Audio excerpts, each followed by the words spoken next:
کیا عشاء کے صرف 4 فرض پڑھ سکتے ہیں؟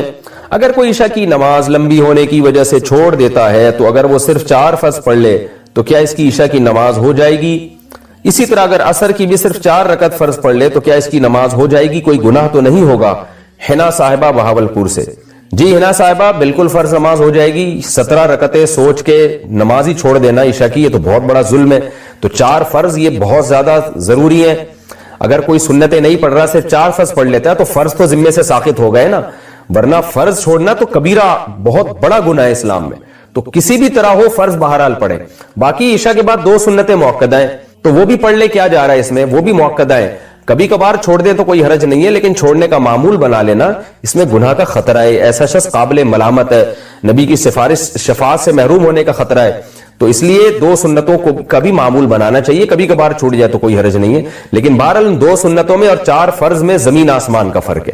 2 سنتوں کے چکر میں 4 فرض کبھی بھی نہ چھوڑیں، نہیں پڑھے جا رہے تو 4 فرض ہی پڑھ لیں، تو لیکن عام 2 سنتوں کا بھی معمول بنا لیں۔ تو 6 رکعتیں عشاء کی، جس کو ہم کسی حد تک ضروری کہہ سکتے ہیں۔ 4 فرض تو وہ تو فرض ہیں بہرحال، اور 2 سنتیں موقدہ ہیں، وہ چھوڑنا حرام اور کبیرہ گناہ تو نہیں ہے، لیکن قابل ملامت ہے ایسا شخص جو سنتیں نہ پڑھے۔ اور وتر 3 رکعت وتر رہ گئے، وہ پوری رات میں کبھی بھی پڑھ لیں، وہ بھی واجب ہیں، وہ چھوڑیں گے تو گناہگار ہوں گے۔ باقی عصر سے پہلے 4 رکعتیں پڑھنا وہ سنت ہے، وہ لازمی نہیں ہے۔ ظہر، عصر اور عشاء کی 4 سنتوں کی فضیلت۔ ظہر، عصر اور عشاء سے پہلے 4 رکعت سنت پڑھنے کی کیا فضیلت ہے؟ اگر کوئی انہیں مستقل چھوڑ دے تو کیا وہ گناہگار ہوگا؟ ارسلان راولپنڈی سے۔ دیکھیں، عصر اور عشاء کی جو 4 سنتیں ہیں وہ تو سنتیں غیر مؤکدہ ہیں، ان کو اگر چھوڑ دیں تو کوئی گناہ نہیں ہے، لیکن ظہر سے پہلے کی 4 سنتیں وہ مؤکدہ ہیں، کبھی کبھار چھوٹ گئی، تھکاوٹ ہے تو الگ بات ہے، لیکن چھوڑنے کا معمول بنا دینا یہ جائز نہیں ہے۔ ہاں، فضیلت کیا ہے؟ ظہر سے پہلے کی سنت کی فضیلت تو یہ کہ نبی نے ہمیشہ پڑھی ہے۔ عصر سے پہلے جو 4 سنتیں ان کی فضیلت میں آتا ہے، رسول اللہ صلی اللہ علیہ وسلم نے فرمایا، رحم اللہ عبدن، اللہ اس بندے پر رحم کرے جو عصر سے پہلے یصلی 4 قبل العصر، جو عصر سے پہلے 4 رکعتیں پڑھے، کما قال صلی اللہ علیہ وسلم۔ تو یہ فضیلت ہے حدیث میں، اللہ اس پر رحم کرے، تو نبی کی زبان سے رحمت کی دعا نکل گئی۔ عشاء سے پہلے 4 رکعتیں پڑھنا کسی حدیث سے میں اس کی کوئی صراحتاً فضیلت نہیں ملتی، البتہ علماء نے قیاس کیا ہے اس کو ایک اس حدیث پر جس میں آتا ہے، صحیح حدیث ہے بالکل، آپ صلی اللہ علیہ وسلم نے فرمایا بین کل اذانین صلاۃ، 3 دفعہ آپ نے فرمایا، پھر فرمایا لمن شاء، اس کے لیے جو چاہے۔ ہر 2 اذانوں کے درمیان نماز ہے، اور 2 اذان سے مراد ہے اذان اور اقامت، تو ہر اذان اور اقامت کے درمیان آپ صلی اللہ علیہ وسلم نے حکم دیا کہ نماز پڑھا کرو، فضیلت ہے، واجب نہیں ہے۔ تو اس سے پتہ چلتا ہے بھائی عشاء میں بھی عشاء کے فرض یعنی اذان اور اقامت کے درمیان ہمیں نماز پڑھنی چاہیے، تو کم از کم 2 رکعت تو پڑھنی چاہیے۔ 4 رکعتوں کا علماء نے اس لیے کہا کہ قیاس کر کے، قیاس بھی ایک شرعی دلیل ہوتی ہے کہ بھائی جو رکعتیں 4 رکعتوں والی فرض ہیں ان سے پہلے 4 رکعتیں پڑھنے کا حکم دیا جاتا ہے، جیسے ظہر کی 4 رکعتیں ان سے پہلے 4، عصر کی 4 رکعتیں ان سے پہلے 4، تو اس سے پتہ چلتا ہے عشاء سے پہلے بھی 4 ہی ہوں گی، کیونکہ نبی نے کوئی مقدار متعین نہیں کی۔ لیکن ہم ظہر اور عصر پہ اگر قیاس کرتے تو اس سے یعنی استیناس کیا جا سکتا ہے کہ جب ظہر اور عصر سے پہلے 4 ہیں تو عشاء سے پہلے بھی 4 ہوں گی، کیونکہ فجر سے پہلے 2 ہیں، کیونکہ فجر کے فرض 2 ہیں، تو اس سے پتہ چلتا ہے کہ ایک استیناس کیا علماء نے، کیونکہ حدیث میں صراحتاً ذکر نہیں ملتا کہ کتنی پڑھنی چاہیے، تو اس لیے مطلق صلاۃ کا حکم ہے، تو ظہر اور عصر پہ قیاس کیا تو فقہاء نے کہا کہ عشاء سے پہلے بھی 4 رکعتیں پڑھنا مستحب ہے، افضل یہ کہ 4 کم از کم پڑھی جائیں، زیادہ پڑھیں تو اچھی بات ہے، تو ایک واجب نہیں ہے، افضل ہے۔ کیا نماز عشاء تاخیر سے پڑھنا مستحب ہے؟ بنت عبداللہ کشمیر سے۔ کیا ہم عشاء کی نماز کا وقت شروع ہونے سے لے کر 12 بجے تک کسی بھی وقت پڑھ سکتے ہیں؟ نیز کیا دیر سے عشاء کی نماز پڑھنا مستحب ہے؟ دیکھیں، عشاء کی نماز کے 3 اوقات ہیں، ایک ہے 1/3 رات، یعنی آپ یہ دیکھیں نقشے میں کہ عشاء کا ٹائم کس وقت شروع ہو رہا ہے اور صبح صادق کا ٹائم کس وقت شروع ہو رہا ہے۔ مثال کے طور پر آپ کے علاقے میں عشاء کا ٹائم شروع ہو رہا ہے 8:30 بجے رات کو، اور فجر کا ٹائم شروع ہو رہا ہے فار ایگزامپل 4:30 بجے، تو اب آپ گنے 8:30 9:30 10:30 11:30 12:30 1:30 2:30 3:30 4:30، تو یہ ٹوٹل 8 گھنٹے ہو گئے۔ ہم آسانی کے لیے یہ 9 گھنٹے کر لیتے ہیں، یعنی فجر کا ٹائم شروع ہو رہا ہے 5:30 بجے، تو یہ 9 گھنٹے ہو گئے۔ عشاء کا ٹائم شروع ہو رہا ہے آپ کے علاقے میں فار ایگزامپل 8:30 بجے، اور فجر کا ٹائم شروع ہو رہا ہے 5:30 بجے. 9, 10, 11, 12, 1, 2, 3, 4, 5. تو یہ پورے گھنٹے بنتے ہیں 9 گھنٹے. تو اس سے میں پتا چلا کہ عشاء کا جو وقت ہے وہ 9 گھنٹے ہے. صبح صادق سے پہلے آپ عشاء پڑھ لیں گے تو آپ کی نماز ہو جائے گی, قضا کرنے کا گناہ نہیں ہوگا. اصولی طور پر یہ مسئلہ ہے. البتہ عشاء کے ٹائم کو 3 حصوں میں ہمیں ڈیوائیڈ کرنا چاہیے. سب سے پہلے 1/3 رات. اب آپ بتائیں 9 گھنٹے جب عشاء کا ٹائم آپ کے علاقے میں اگر بن رہا ہے تو 1/3 یا 1/3 رات کب ہوگی؟ جب 3 گھنٹے پورے ہو جائیں گے. یعنی 8:30 بجے اگر عشاء کا ٹائم شروع ہو رہا ہے, 9:30, 10:30, 11:30, یہ ہے 1/3. سب سے افضل وقت ہے 1/3 رات پہ عشاء کی نماز پڑھنا, یعنی 1/3 رات تک تاخیر کرنا, یہ سب سے افضل ہے. اور رسول اللہ صلی اللہ علیہ وسلم کی صحیح حدیث ہے, آپ نے فرمایا اگر مجھے اپنی امت پر خوف نہ ہوتا مشقت کا تو میں لوگوں کو عشاء کی نماز میں تاخیر کا حکم دیتا. تو مشقت کا خوف تھا اس لیے آپ نے اس کو واجب نہیں قرار دیا, لیکن افضل بہرحال یہی ہے کہ عشاء کی نماز اگر 9 گھنٹے کی رات ہے اور 8:30 بجے ٹائم شروع ہو رہا ہے تو 11:30 بجے پڑھی جائے, یہ سب سے افضل وقت ہے. 1/3 رات کے بعد پھر تاخیر کرنا یہ غیر افضل ہے, ناپسندیدہ ہے آدھی رات تک. اب آدھی رات کب ہوگی؟ جیسے 8:30 بجے عشاء شروع ہو رہی ہے اور 9 گھنٹے کا ہے تو یہ 4.5 گھنٹے میں آدھی رات ہو جائے گی. یعنی 8:30, 9:30, 10:30, 11:30, 12:30, 1 بجے تک بھی آپ عشاء کی نماز پڑھ سکتے ہیں, جائز ہے, ثواب کم ہوگا. 1 بجے کے بعد کراہت ہے, یعنی آدھی رات کے بعد عشاء میں تاخیر کرنا مکروہ ہے, ناپسندیدہ ہے. پر جتنی تاخیر کریں گے اتنی ہی کراہت بڑھتی چلی جائے گی, مکروہ اس میں مکروہ والا عنصر بڑھتا چلا جائے گا. تو اس لیے حتی الامکان آدھی رات سے پہلے عشاء پڑھ لینی چاہیے, اور افضل ہے کہ 1/3 رات تک اس کو مؤخر کیا جائے. لیکن یہ خواتین کے لیے ہے یا ان لوگوں کے لیے ہے جو سفر میں ہو اور جماعت سے نماز نہ پڑھ رہے ہوں کسی وجہ سے. اگر آپ محلے میں رہتے ہیں, مسجد میں جماعت سے نماز سے پڑھنا چاہتے ہیں تو پھر جماعت کی نماز کو ترجیح دی جائے گی, اور جماعت کی نماز جلدی ہوتی ہے. ہمارے ہاں 9:15 بجے عشاء کی نماز ہو رہی ہے, حالانکہ اصل وقت تو 11:30 بجے. لیکن وجہ کیا ہے کہ نبی صلی اللہ علیہ وسلم بھی 1/3 رات تک تاخیر اس لیے نہیں کرتے تھے کہ صحابہ پر شاق نہ گزرے. تو اگر مسجدوں میں اتنی دیر سے جماعت کی نمازیں ہونا شروع ہو جائیں گی تو اس بات کا امکان ہے کہ لوگ نماز چھوڑ دیں گے سستی میں. تو نماز کو بچانا اور جماعت سے پڑھنا یہ زیادہ امپورٹنٹ ہے. آپ انفرادی نماز پڑھیں 1/3 رات تک مؤخر کرنے سے, یعنی انفرادی طور پر 1/3 رات تک مؤخر کرنے سے افضل ہے کہ آپ جلدی پڑھ لیں مگر جماعت سے پڑھیں. تو جماعت چھوڑنا بہرحال مسجد کی جائز نہیں ہے. تو مسجدوں میں جس ٹائم پہ نماز ہو رہی ہو آپ نے وہی نماز پڑھنی ہے اسی ٹائم پہ, چاہے وہ جلدی ہو رہی ہو چاہے وہ دیر سے ہو رہی ہو, تاکہ جماعت کی فضیلت نہ چھوٹے آپ سے. جماعت سے نماز پڑھنا چونکہ واجب ہے, نہیں پڑھیں گے گناہگار ہوں گے. اور اگر انفرادی پڑھنی ہو کسی عذر سے تو پھر بہتر یہی ہے, جیسے خواتین تو انفرادی پڑھتی ہیں گھروں کے اندر, تو پھر بہتر یہی ہے کہ 11:30 بجے تک مؤخر کیا جائے. لیکن یہ بھی اس خاتون کے لیے افضل ہے جس میں نیند کا بہت زیادہ غلبہ نہ ہو اور یہ بھی خطرہ نہ ہو کہ اتنی دیر سے سونے میں فجر قضا ہونے کا خطرہ نہ ہو. تو اگر خطرہ ہے, آپ کو یہ ڈر ہے کہ نیند کا غلبہ ہو جائے گا, سستی ہو جائے گی, تو بھائی پھر بہتر یہی ہے کہ وقت داخل ہوتے ہی پڑھ لیا کریں. جیسے ہی وقت داخل ہو پڑھ لے تاکہ قضا ہونے کا خطرہ ختم ہو جائے. بیوی پہ شک کرنا. انڈیا سے کسی صاحب نے پوچھا ہے, شادی کے بعد 2 سال تک میری اولاد نہیں ہوئی, پھر جب میں سعودی عرب چلا گیا تو 2 مہینے بعد بیوی نے بتایا کہ وہ حامل ہے. ابتدا میں تو مجھے بہت خوشی ہوئی, پھر 11 ماہ کے بعد بچہ پیدا ہوا. میں اس کو کہتا تھا کہ یہ تو بہت تاخیر ہو گئی ہے ولادت میں, تو میری بیوی ناراض ہوتی تھی کہ آپ مجھ پر الزام لگا رہے ہیں. میرے پاس کوئی ثبوت بھی نہیں ہے, مجھے نہیں پتا کہ میری بیوی سچ بول رہی ہے یا جھوٹ بول رہی ہے. میں بہت پریشان ہوں کہ کیا کروں. آپ کو پریشان ہونے کی بالکل بھی اجازت نہیں ہے, یہ بچہ آپ کا ہے اور شریعت میں اس طرح کی اجازت نہیں ہے کہ آپ اپنی بیوی پہ شک کریں کہ 11 مہینے بعد پیدا ہو رہا ہے. 2 سال تک کے بھی حمل ماں کے پیٹ میں رہ سکتا ہے, 2 سال بعد بھی بچہ پیدا ہو سکتا ہے. یہ تو آج کل ڈاکٹروں نے کہا ہوا ہوتا ہے فوراً جو ہے بس اتنا ٹائم ہم نے دے دیا تو اب یہ لازمی مارکیٹ میں آنا چاہیے, ورنہ ایسے بہت واقعات ہیں. بچہ 1.5 سال بعد پیدا ہوا, 2 سال بعد پیدا ہوا. امام ضحاک پیدا ہوئے تو کہتے ہیں کہ وہ اتنا لمبا حمل تھا کہ وہ 2 سال میں پیدا ہوئے کہتے ہیں وہ. تو ایسے بہت سارے واقعات ہیں کہ بچہ ماں کے پیٹ میں 2 سال تک رہا ہے. اور ویسے بھی میاں بیوی میں جب بھی اولاد ہوگی نا, شادی کے 6 مہینے بعد اگر اولاد ہو رہی ہے, کم سے کم 6 مہینے شادی کے بعد, تو شریعت میں حکم ہے, نبی صلی اللہ علیہ وسلم کی صحیح حدیث ہے بخاری مسلم کی, الولد للفراش. جس کی بیوی کے ہاں بچہ پیدا ہوگا تو بچہ شوہر ہی کا ہوگا. تو جب تک آپ کے پاس اتنا ٹھوس ثبوت نہ ہو کہ 4 گواہ نہ ہو جنہوں نے زنا کرتے ہوئے دیکھا ہے آپ کی بیوی کو, تو اس وقت تک آپ بیوی پہ الزام نہیں لگا سکتے. اور اگر 4 گواہ نہیں ہیں تو پھر لعان ہے. لعان کا مطلب جو 5 قسمیں اٹھائی جائیں گی، آپ بھی آپ کی بیوی بھی، جو شرعی عدالت میں. تو اتنا آسان نہیں رکھا گیا اس کو. تو اس لیے یہ شیطان کی طرف سے وسوسے ہیں جو آپ کے دل میں آ رہے ہیں. آپ خام خواہ ایک عورت پہ شک کر رہے ہیں، یہ جائز نہیں ہے. یہ بچہ 100% آپ ہی کا ہے، آپ کو ماننا پڑے گا. صف میں دائیں بائیں نمازیوں کا کم یا زیادہ ہونا. سعد علی سیالکوٹ سے. میں امام مسجد ہوں، پوچھنا یہ ہے کہ کیا با جماعت نماز میں امام کے پیچھے دائیں بائیں نمازیوں کا برابر ہونا ضروری ہے؟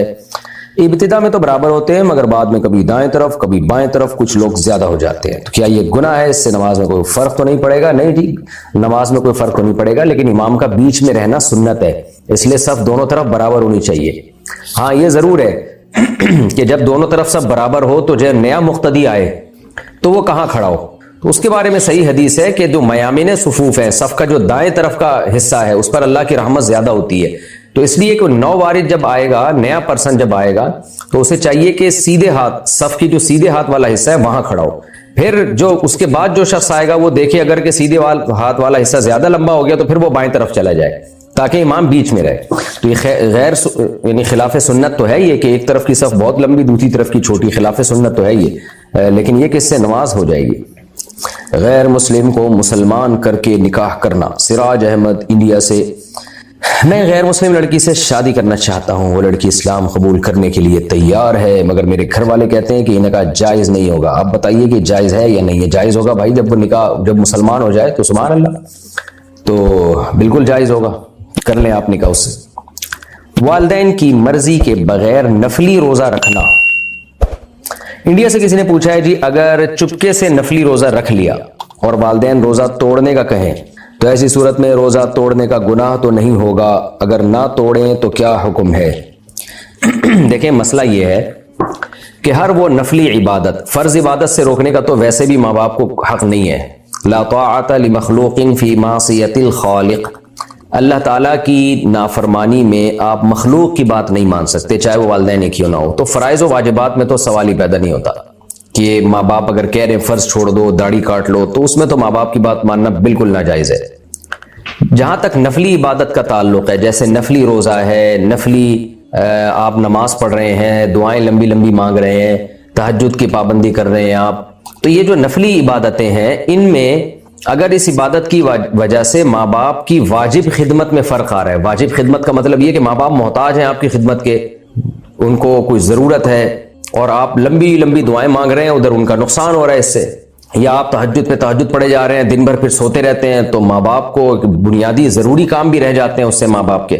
تو ایسی صورت میں بھی ماں باپ کی اطاعت لازم ہے، کیونکہ نفلی عبادت نفل ہے اور ماں باپ کی جو واجب خدمت ہے. دیکھیں خدمت کی بھی 2 قسمیں ہوتی ہیں. ایک واجب خدمت، وہ خدمت کہ آپ نے نہیں کی تو ماں باپ کو نقصان کا خطرہ ہے اس سے، اس کو کہتے ہیں واجب خدمت. اس کی مثال ہے جیسے باپ کما نہیں سکتے تو آپ کما کے ابا کو کھلائیں گے، یہ واجب خدمت ہے. کیونکہ اگر آپ نے نہیں ابا کو کھلایا پلایا یا اماں کو نہیں کھلایا پلایا تو وہ تو بیچارے بوڑھے ہو گئے، نہیں کما سکتے، تو اس میں حرج ہوگا نا، ان کا روٹی پانی سے ہی جائیں گے وہ.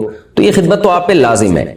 تو نفلی عبادت کی وجہ سے اگر اس خدمت میں حرج واقع ہو رہا ہے تو پھر نفلی عبادت آپ کو چھوڑنی پڑے گی. ماں باپ کی اطاعت لازم ہے اس صورت میں. لیکن اگر ماں باپ کی واجب خدمت میں کوئی فرق نہیں پڑ رہا بلکہ ان کی جو خدمت آپ پہ بنتی ہے وہ آپ پراپر کر رہے ہیں، تو پھر والدین کو حق نہیں ہے کہ وہ اپنی اولاد کو نفلی عبادت سے روکیں. کیونکہ انسانیت کی پیدائش کا جو بنیادی مقصد ہے وہ اللہ کی عبادت ہے، وہ والدین کی خدمت نہیں ہے. اصل میں اللہ نے اپنی عبادت کے لیے پیدا کیا ہے، تو خدمت بھی اس کا ایک حصہ ہے. تو جب بھی ضرورت ہوگی والدین کو کہ آپ کو ان کی خدمت کرنی پڑے گی. لیکن انسان کی پیدائش بنیادی طور پہ اس کام کے لیے نہیں ہوئی. پیدائش وما خلقت الجن والانس الا لیعبدون، لوگ میری اطاعت کریں. تو ماں باپ اللہ سے ہی چھڑوا دیں اپنی اولاد کو اور اپنی خدمت میں لگا دیں تو یہ غلط ہے. یعنی اللہ کا حق پہلے ہے. تو اللہ تعالیٰ کا یہ ہم پہ کرم ہے کہ اور والدین پہ بھی کرم ہے کہ اس نے بہت سے مقامات پہ اپنا حق چھوڑ دیا کہ جی جہاں والدین کو ضرورت ہوگی تو چلو میری عبادت چھوڑ کے ان کی خدمت کر لو. لیکن یہ وہاں جہاں ضرورت ہو، جہاں ضرورت نہیں ہے تو پھر ماں باپ کی جتنی خدمت کریں بہت ثواب ہے. لیکن ماں باپ آپ کو نفلی عبادت سے روک نہیں سکتے، روکیں گے تو آپ پر ان کی اطاعت لازم نہیں ہے. اب اس اصول کی روشنی میں یہ جواب سمجھیے کہ والدین اگر آپ کو کہتے ہیں کہ آپ نفلی روزہ نہ رکھیں تو کیوں کہہ رہے ہیں وہ؟ اگر نفلی روزے رکھنے سے آپ کی صحت خراب ہو رہی ہے, آپ دن بھر پڑے رہتے ہو, گھر کے کسی کام کاج کے قابل نہیں رہتے, آپ کوئی کام ہی نہیں کرتے گھر میں جس سے ان کو حرج ہوتا ہے, تو پھر آپ پر لازم ہے ان کی بات مانیں. کیونکہ بعض لوگ روزہ رکھتے ہیں پھر پڑے رہتے ہیں پوستیوں کی طرح سارا دن, کسی کام کے رہتے ہی نہیں ہے. وہ ماں باپ کو غصہ آتا ہے, بھائی تو گھر کے کام کر, تو دہی لے کر آ, ٹماٹر لے کر آ, گھر میں کھانا پکنا ہے, تو پوستیوں کی طرح پڑا رہتا ہے روزہ رکھ کے. تو اس بیس پہ اگر ماں باپ آپ کو روزے سے روکتے ہیں تو پھر آپ پر رکنا لازم ہے, کیونکہ گھر کے کاموں میں, بنیادی کاموں میں حرج واقع ہو رہا ہے. لیکن اگر یہ بیس نہیں ہے تو ویسے ہی آپ کو روک رہے ہیں روزہ رکھنے سے, اور آپ روزہ رکھ کے بھی جو گھر کے بیسک کام ہیں وہ کر رہے ہیں, تو پھر ماں باپ کی اطاعت اس میں لازم نہیں ہے, بلکہ بہتر یہی ہے کہ آپ روزہ رکھیں تاکہ آپ کی اعمال میں نیکیاں بڑھیں. کیونکہ آپ روزہ رکھ کے بھی جب ان کی خدمت کر رہے ہیں تو پھر کیوں وہ روزے سے روک رہے ہیں بلا وجہ آپ کو. باقی نفلی روزہ رکھ کے توڑ دینا تو کسی عذر سے توڑ دینا جائز ہے, بلا عذر توڑنا ٹھیک نہیں ہے.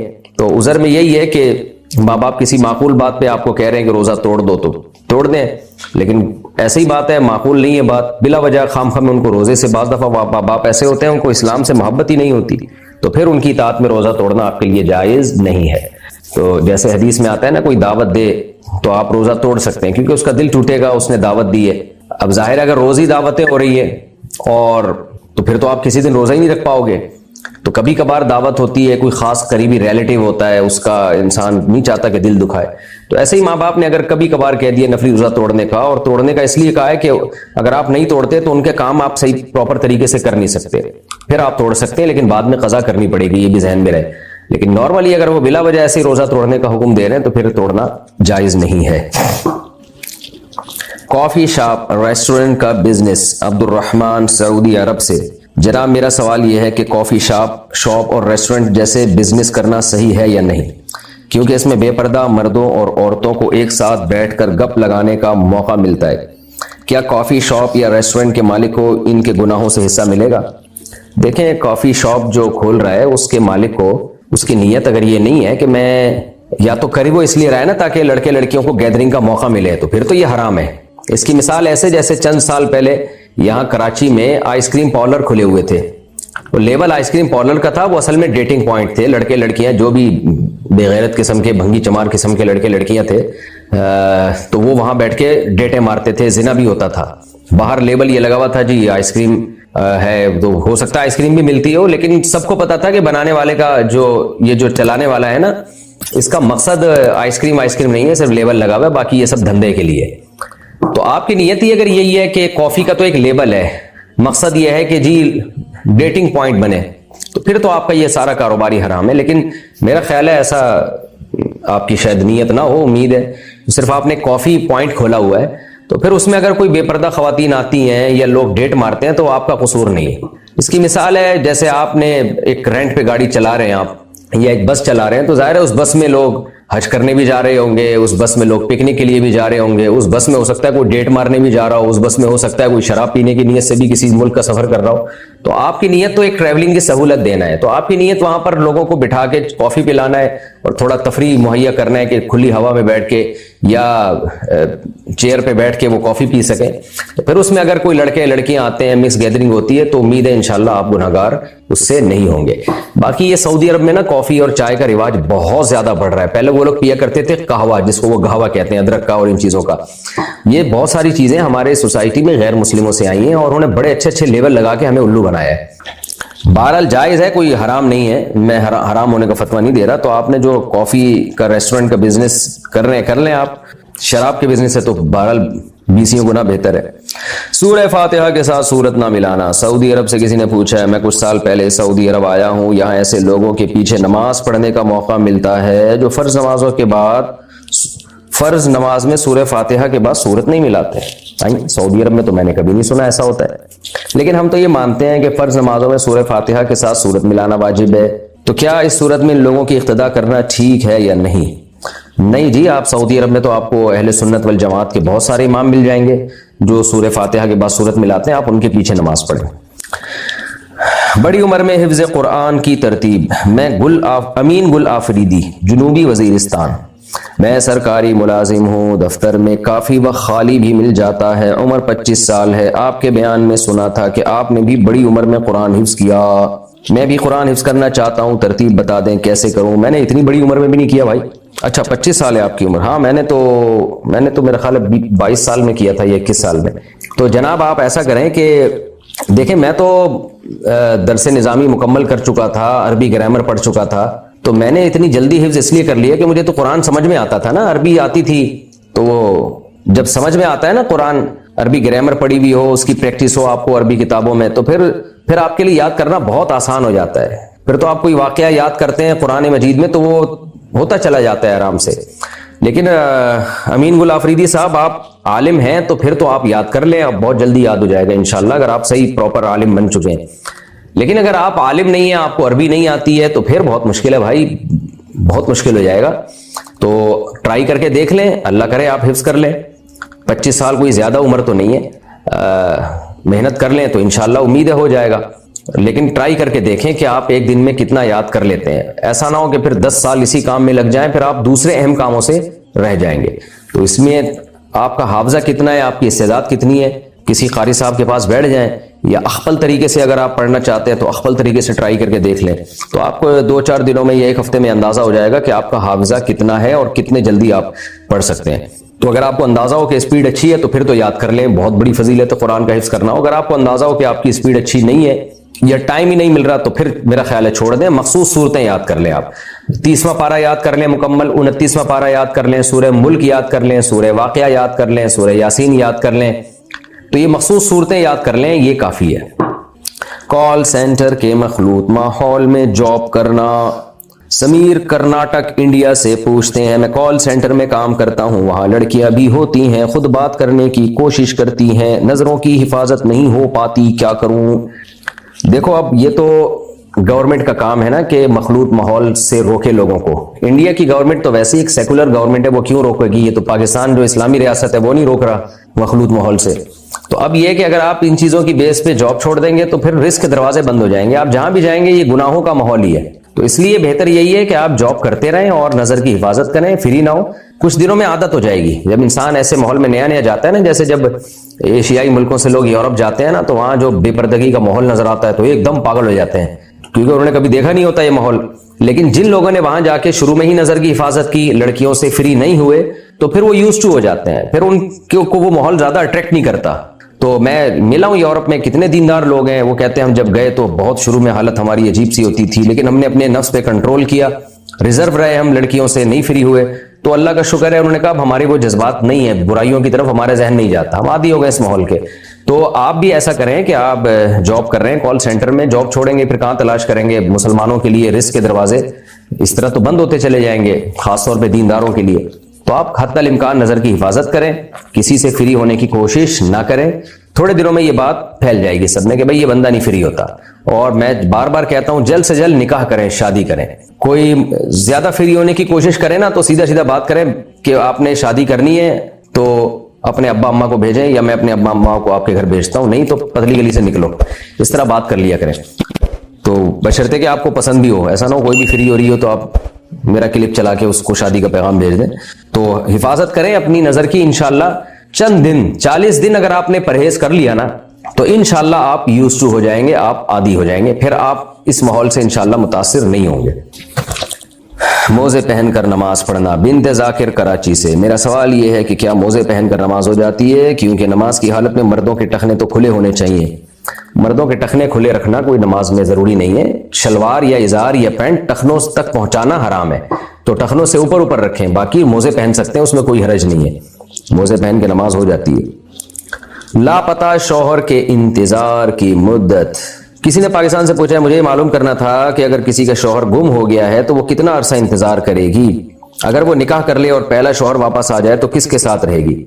شوہر گم ہو جائے تو صرف گم ہونے کی بیس پہ عورت کہیں اور نکاح نہیں کر سکتی, بلکہ گم ہونے کے بعد بالکل نا امیدی ہو جائے.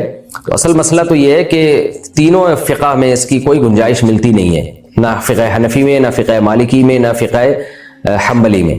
اس میں بس یہی ہے کہ وہ انتظار ہی کرے گی. لیکن فقہ مالکیہ میں اس کی گنجائش ہے کہ لاپتہ ہو جائے تو عورت کورٹ میں کیس کرے, کورٹ شوہر کو تلاش کرے, نا امید ہو جائے تو پھر اس کے نکاح کو فسخ کر دے, ختم کر دے, پھر عورت عدت گزار کے کہیں اور نکاح کرے.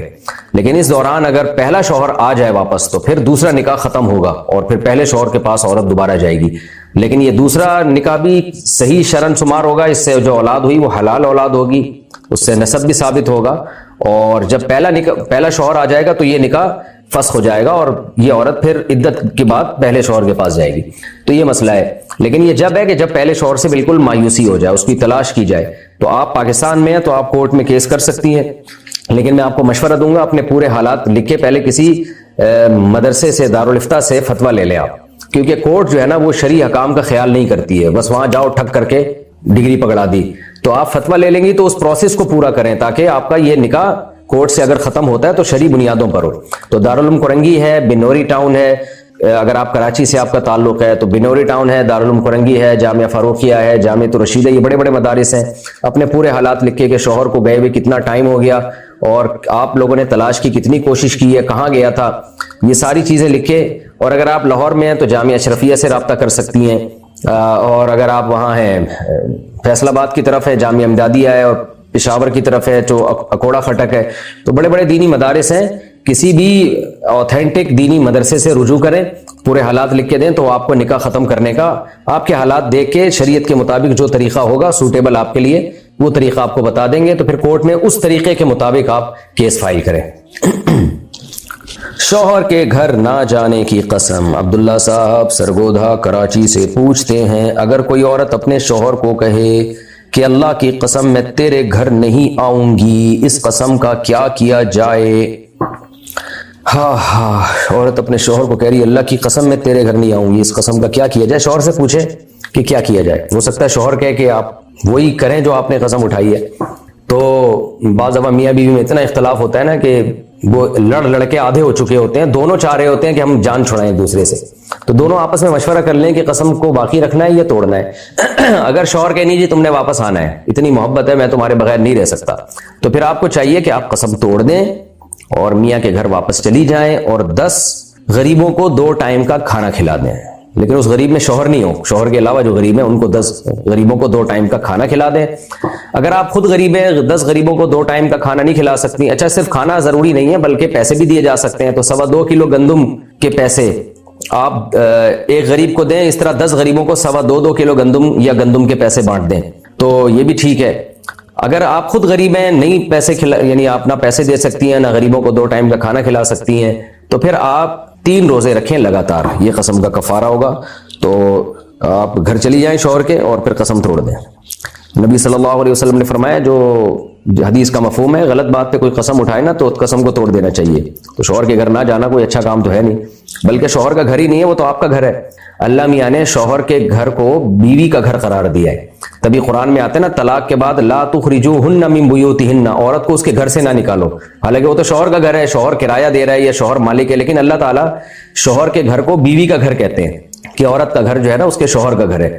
تو اللہ تعالیٰ نے اجازت نہیں دی ہے کہ اپنی بیوی کو اس کے گھروں سے نکالو، حالانکہ وہ شوہر کہتے ہیں میرا گھر ہے. تو میرا اللہ نے کہا ہی نہیں، اللہ نے کہا تیری بیوی کا گھر ہے، یار تو اس کو نکالے گا تو ہم یہ سمجھیں گے کہ تو اس کو اس کے گھر سے نکال رہا ہے. تو اتنا اللہ تعالیٰ نے عورت کو پروٹوکول دیا ہے. تو اس لیے آپ اس کو بولیں، آپ نے قسم اٹھانی تھی نا تو آپ کو یہ کہنا تھا میں اپنے گھر نہیں آؤں گی. تو شوہر کا گھر کہنا نہیں چاہیے، آپ کہیں گے یہ میرا گھر ہے میں اس میں نہیں آؤں گی کبھی بھی. پھر آپ کو خیال ہوا کہ غلط بات پہ قسم اٹھائی ہے تو آپ قسم توڑ کے اپنے گھر آپ چلی جائیں. سیٹی بجانا، تالیاں پیٹنا. مدینہ سے آصف صاحب پوچھتے ہیں، مدینہ آصف اسلام آباد سے پوچھتے ہیں اکیلے میں سیٹی بجانا کیسا ہے اور کیا تالیاں بجانے سے واقعی میں نیکیاں جھڑتی ہیں؟ دیکھیں تالیاں اور سیٹیوں کو قرآن نے ایک مذمت کے طور پہ بیان کیا ہے. سورہ توبہ میں ہے وَمَا كَانَ صَلَاتُهُمْ عِنْدَ الْبَيْتِ إِلَّا مُكَاءً وَتَصْدِيَةً، کہ یہ مشرکین جو ہے نا ان کی نمازیں سیٹیاں اور تالیاں ہیں بس، یعنی وہ چھچوری حرکتیں کرتے ہیں، پیٹتے ہیں یوں کر کے تالیاں اور سیٹیاں، جیسے چھچورے لوگ ہوتے ہیں نا جو کر رہے ہوتے ہیں. تو اس کو قرآن نے ایک برائی کے طور پہ بیان کیا ہے. تو سنجیدہ لوگ اور سلجھے ہوئے لوگ اس طرح تالیاں اور سیٹیاں نہیں پیٹتے، اور اکیلے میں بیٹھے ہوئے سیٹیاں بجا رہے ہو تو ویسے ہی بری حرکت ہے، اس سے اجتناب کرنا لازم ہے. باقی آج کل جو اپریشیٹ کرنے کے لیے تالیاں بجاتے ہیں لوگ، اس کا ایک عرف بہت زیادہ رائج ہو گیا ہے. کوئی اچھا کام کرے تو کسی جلسے میں آپ ہیں تو اپریشیٹ کرنے کے لیے تالیاں بجائی جاتی ہیں ایک تہذیب کے دائرے میں. تو اس میں علماء کی آراء مختلف ہیں. بہتر تو یہی ہے کہ جیسے مسلمانوں کا ہمیشہ سے کلچر رہا ہے کہ تالیوں کے بجائے سبحان اللہ کہتے تھے، ماشاء اللہ کہتے تھے. آپ دیکھیں پرانے مشاعرے جس میں بڑے بڑے شاعر آتے تھے، اس میں تالیاں بجانے کا رواج نہیں تھا، واہ واہ سبحان اللہ مکرر اس طرح کی بات ہوتی تھی. تو اب مشاعروں میں بھی تالیاں شروع ہو گئی ہیں. بہرحال ہم اس کو یہ نہیں کہہ رہے کہ وہ ناجائز ہے. بہت سے علماء کہتے ہیں کہ عرف بن چکا ہے ایک چیز کا. بعض چیزیں غلط ہوتی ہیں لیکن عرف بن جائے تو وہ ٹھیک ہو جاتی ہیں, اس کی گنجائش پیدا ہو جاتی ہے.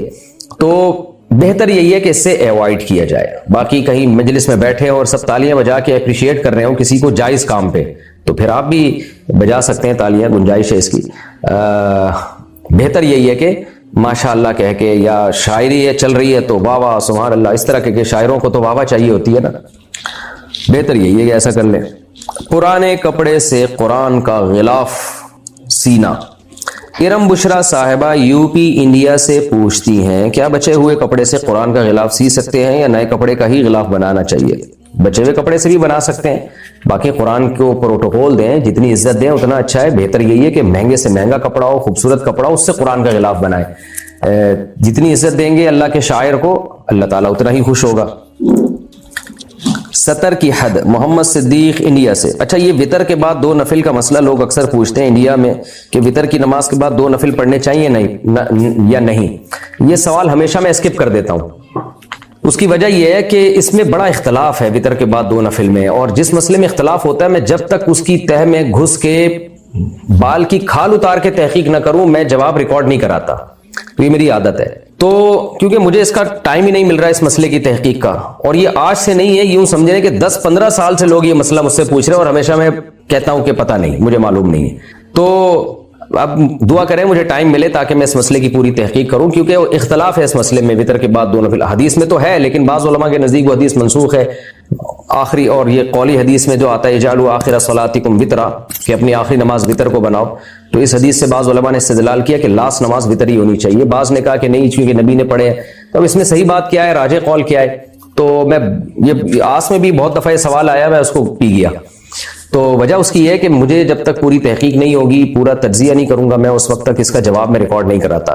تو یہ میں اس لیے بتا رہا ہوں کہ آج کل کے اسکالرز ایسے ہیں کہ جو پوچھو کھٹ سے جواب دے دیتے ہیں, تحقیق نہیں ہوتی ان کی, یا ایک طرف کے دلائل پڑے ہوتے ہیں دوسرے طرف کے پڑے نہیں ہوتے.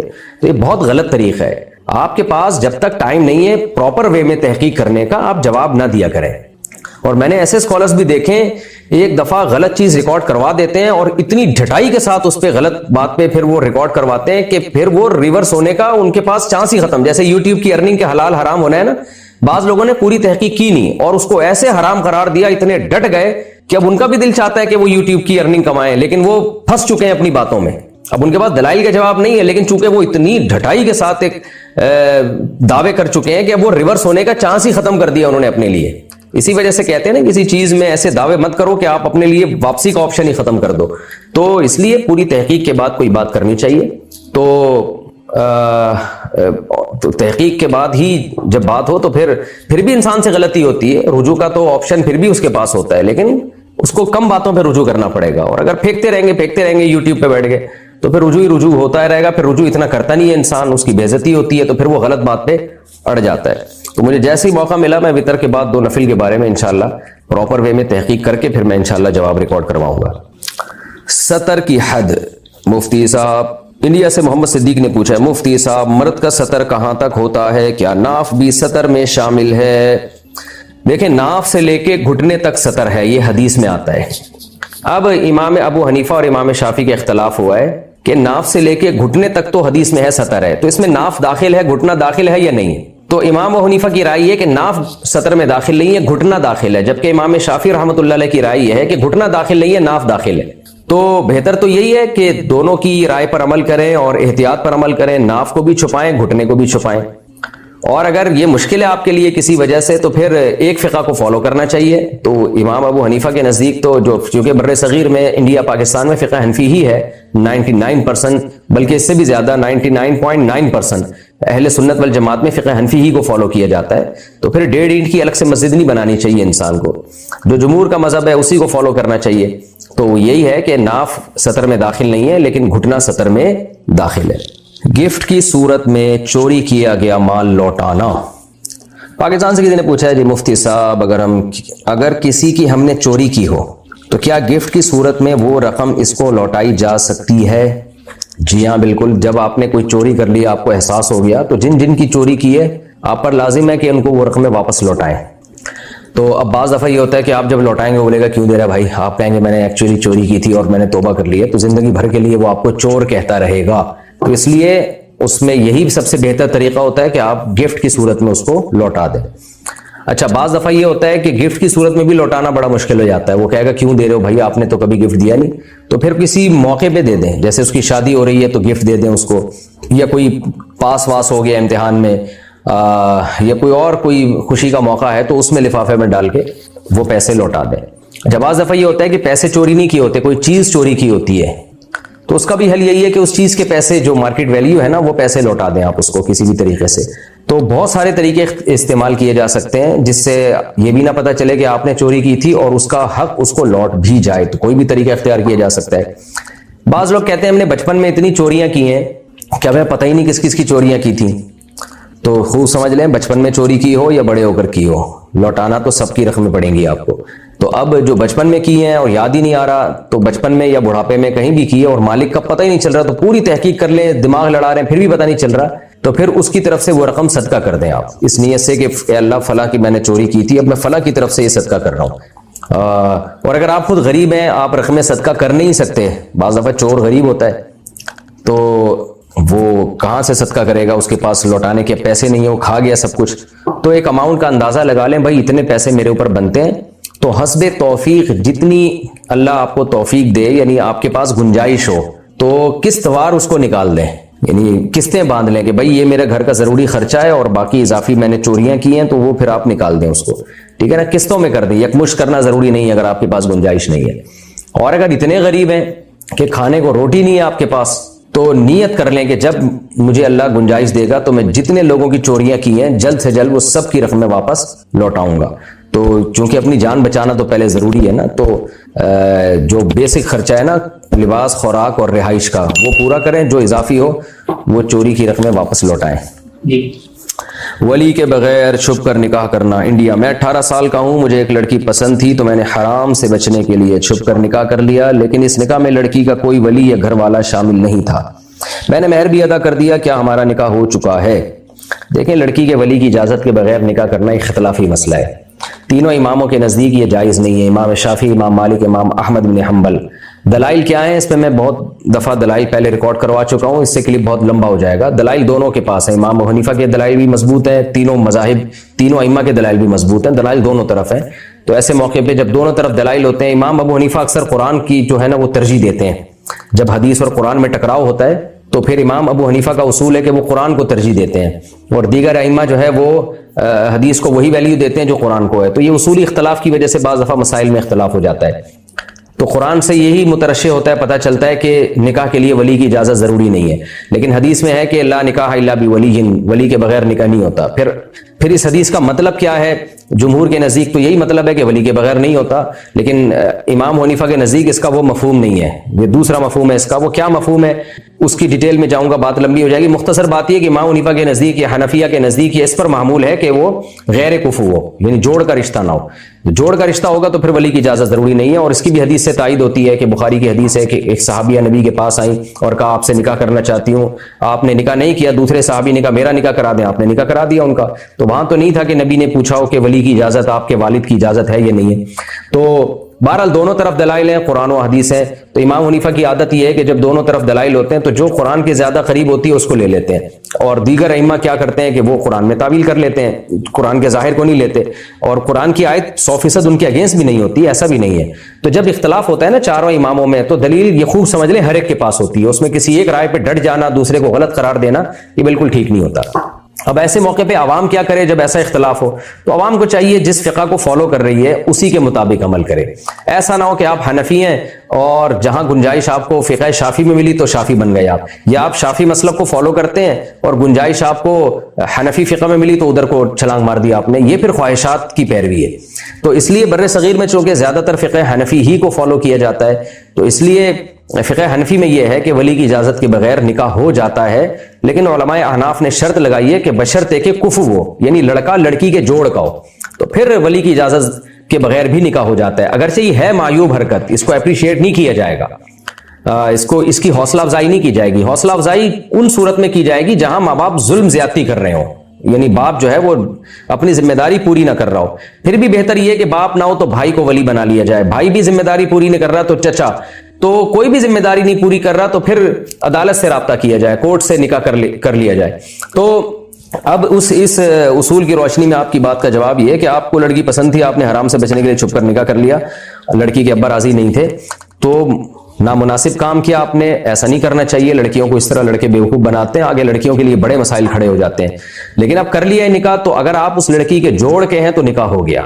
جوڑ کا مطلب یہ ہے کہ اس کے ہم پلہ ہیں, خاندانی لحاظ سے, مالی اعتبار سے اور دینداری کے اعتبار سے کوئی بہت زیادہ فرق نہیں ہے. مثال کے طور پر لڑکی تھی جناب کسی بہت بڑے 18ویں 20ویں گریڈ کے آفیسر کی بیٹی, اور آپ دنیا کے لحاظ سے بالکل ہی لو کیٹیگری میں آتے ہیں, شعبے کے لحاظ سے, ذریعہ معاش کے لحاظ سے, تو پھر یہ جوڑ کے شادی نہیں ہے, تو پھر یہ نکاح نہیں ہوا. لیکن تھوڑا بہت فرق ہے تو ٹھیک ہے. یا لڑکی بہت زیادہ ایجوکیٹڈ تھی اور آپ 7ویں کلاس سے بھاگے ہوئے ہیں تو بھی یہ جوڑ کا رشتہ نہیں ہے, تو اس میں بھی ولی کی اجازت کے بغیر نکاح نہیں ہوگا. یا وہ کروڑ پتی ہے اور آپ کے پاس جو ان کا مہر مثل بنتا ہے جتنا ان لڑکیوں کا مہر, وہ بھی دینے کے پیسے نہیں ہیں, آپ مالی لحاظ سے بہت ہی کمتر ہے, تو بھی یہ لڑکا یعنی آپ اس کے جوڑ کے نہیں ہیں. لیکن اگر ان چند چیزوں میں آپ برابر یا قریب ہیں, 100% برابری ضروری نہیں ہے بلکہ قریب بھی ہو تو بھی ٹھیک ہے, تو پھر یہ نکاح ہو گیا ہے, پھر جو ہے وہ آپ کی شرعن بیوی ہے. لیکن بہرحال اس چیز کو سوسائٹی میں پروموٹ نہیں کرنا چاہیے, اس میں لڑکیوں کا نقصان ہے, کیونکہ بہت سارے کیسز ہمارے پاس ایسے آئے ہیں. ایک تو اس لیے بھی پروموٹ نہیں کرنا چاہیے کہ حنفیہ کے نزدیک یہ جائز ہونے کے باوجود بھی قابل تعریف نہیں ہے. دوسرا اس لیے کہ جمہور تینوں ائمہ دوسری طرف ہیں, تو ان کے بھی رائے کی رعایت کر لینی چاہیے. تو ضرورت کے موقع پہ تو اس کا استعمال کیا جائے گا کہ ولی کی اجازت کے بغیر نکاح کو جائز قرار دیا جائے گا بلا کراہت. وہ ضرورت یہی ہے کہ ماں باپ ذمہ داری پوری نہیں کر رہے ہوں, لڑکی کی عمر بڑھ رہی ہو رہی ہے, اور بہت سے ابا ایسے ناجائز کرتے ہیں اپنی بیٹیوں کے ساتھ, تو پھر تو ٹھیک ہے, تو ورنہ جو ہے اس کو اپریشیٹ نہیں کیا جائے گا. تو باقی آپ کا مسئلہ میں نے بتا دیا, اگر آپ لڑکی کے ہم پلہ ہیں, کفو ہیں, تو آپ کا نکاح ہو گیا, اور اگر آپ اس کے جوڑ کے نہیں ہیں تو پھر یہ نکاح نہیں ہوا. باقی بعض دفعہ آدمی یہ سمجھ رہا ہوتا ہے میں جوڑ کا ہوں, تو آپ اپنے اور لڑکی کے حالات کسی مستند مفتی کے سامنے رکھیں, وہ فیصلہ کر دیں گے کہ آپ کا رشتہ یہ جوڑ کا ہے یا نہیں ہے. اور ماں باپ کو چاہیے جب ایسا نکاح ہو گیا ہو تو اس کو مان لیا کریں, خام میں زبردستی نہ کیا کریں, اس کو توڑنے کے لیے اس کے بڑے فسادات ہیں. قبر کے سوالات کی زبان. احمد افضل کراچی سے پوچھتے ہیں, میرا مفتی صاحب سے سوال تھا کہ قبر کے فرشتے سوالات کریں گے تو ان کے سوالات عربی میں ہوں گے یا ہماری لینگویج میں پوچھے جائیں گے؟ اتنا مجھے پتا ہے کہ جیپنیز اور چائنیز میں نہیں ہوں گے, کیونکہ بڑا مسئلہ ہو جائے گا اگر وہ فرشتوں نے آ کے ایسے باتیں شروع کر دیں. باقی کس زبان میں ہوں گے بھائی ہمیں اس سے کیا لینا دینا, ہمیں تو یہ پتا ہے کہ جس بھی زبان میں ہوں گے ہمیں سمجھ میں آئے گا کیا پوچھ رہے ہیں.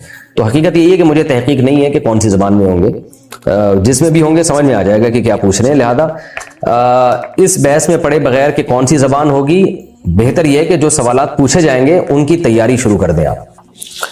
تہجد میں جہری قراءت. عابد احمد انڈیا سے پوچھتے ہیں, مفتی صاحب کیا تہجد کی نماز جو ہم پڑھتے ہیں کیا اس میں ہم بلند آواز سے قراءت کر سکتے ہیں؟ جی ہاں بالکل کر سکتے ہیں. ہر وہ نماز جو اندھیرے میں پڑھی جاتی ہے نا اس میں جہر جائز ہے. یعنی سورج جب غروب ہو گیا تو سورج طلوع ہونے سے پہلے جو نماز بھی آپ پڑھیں تو اس میں شرعاً آپ کے لیے جہر جائز ہے, یعنی جہری تلاوت کر سکتے ہیں آپ. تو باقی جہری کرنی چاہیے کہ نہیں تو آپ کی طبیعت پہ, اگر آپ کو آواز سے تلاوت کرنے میں دماغ زیادہ لگتا ہے تو پھر جہر کرنا زیادہ افضل ہے. تو لیکن اتنا جہر نہ ہو کہ لوگوں کے آرام میں خلل ہو.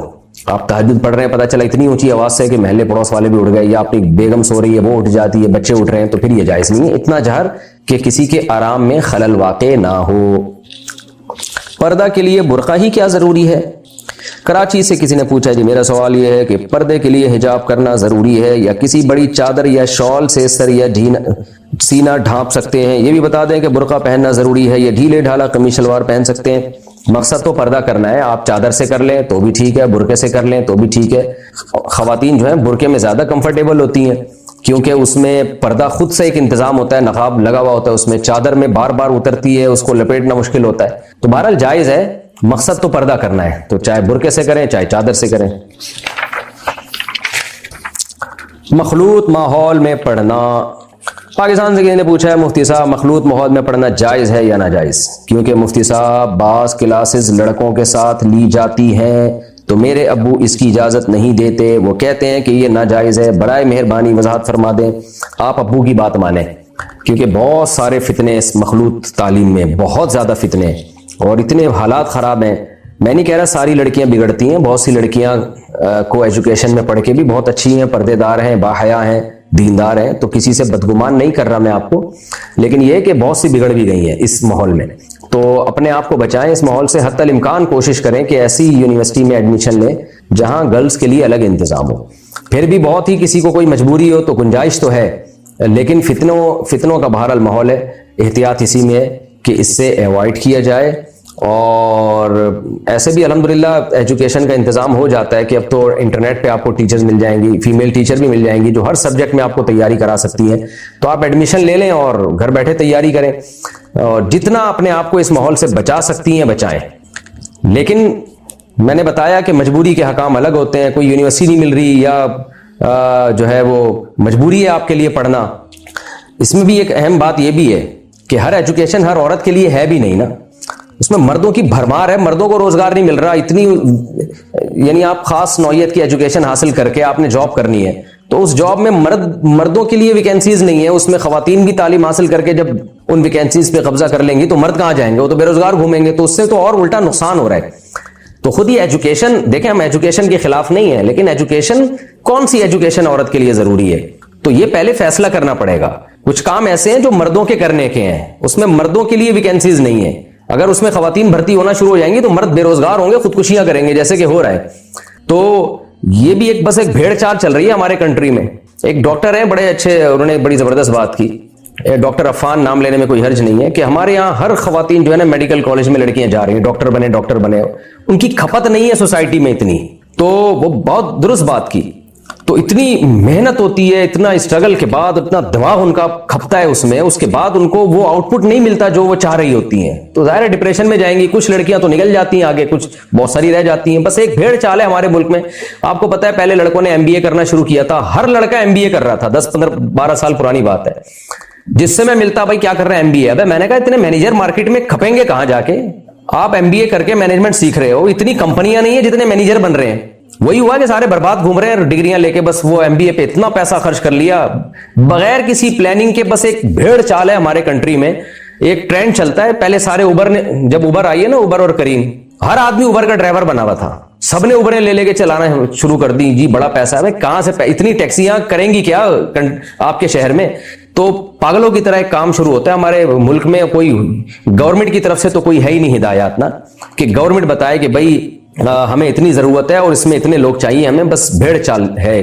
تو اس لیے میں آپ کو یہی مشورہ دیتا ہوں کہ اگر آپ کے والد صاحب منع کر رہے ہیں تو اسی میں خیر ہے، آپ والد صاحب کی بات مان لیں۔